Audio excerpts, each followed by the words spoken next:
The only spiritual practice necessary is the ability to look and listen to things as the awareness, rather than the interpreting mind. This practice is a primordial spiritual practice. If you only use this practice, it would be quite enough. It is an innocent perception that requires awareness. It requires an alertness in the background of your perception.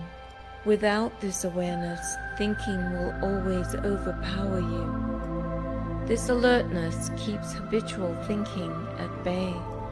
There are many humans who might never have heard of any spiritual teaching, who have some awareness in their life. They may not know what it is, but it's there. These two stories show practical examples of what awareness is. There is an ancient Zen story where the disciple and the Zen master are walking on a long journey through the mountains. Then they stopped for a picnic. Even though the disciple has been practicing for years, he is still having problems understanding what Zen is all about. He questioned the master, "I don't quite get it yet. How do I enter Zen?" Meaning, how do I enter the state of consciousness that is Zen? Zen is the realization that one is already an enlightened being. The master looks at him and says, "Can you hear the sound of that mountain stream?" The disciple answered, "No, I can't hear it." The master says, "See if you can listen. See if you can hear it." The point the master was making to the disciple is to become more alert. The master associates the alertness with the auditory perception. Then immediately alertness flows into the auditory perception.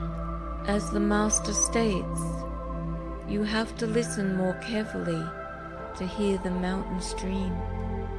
Immediately, the awareness in the disciple rises. At that very point, while he's intensely listening, he's no longer thinking or trying to figure it out. This is what Zen is all about. He's just listening. Then, in the far distance, he hears a tiny mountain stream. The disciple then says, "Yes, I can hear it." The master answers, "That's it. Enter Zen from here." Jesus talked about this also. He gave the parable of the servant waiting for the master. He indicates that you don't know when the master will come. He may come in very silently. You have to be alert. Don't go to sleep.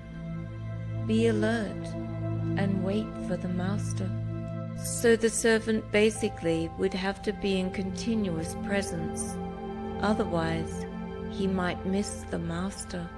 This is another example to show what the state of consciousness is. By using these analogies, you can associate them with your own perceptions in your daily lives. There's no stress or strain in alertness. There isn't a willfulness behind it. That's not it. You can't hold your breath and make yourself be more alert. It's a relaxed alertness. There's always a certain alertness in the background. Sometimes there's an increase in alertness, and sometimes it just recedes. The awareness is in the background, similar to a dimmer switch, depending on the situation. This is the next step in our evolution. Many of you already experience it sporadically, and there may be some of you who already have it continuously in the background. There's no point in asking, when is it going to be continuous for me? It is not the pointer. The only true pointer is it there now? This is the only place where it can be, in the now, in the present moment. It's not whether it's going to be there 10 minutes from now. Who knows? Is it going to be there next week when I get home?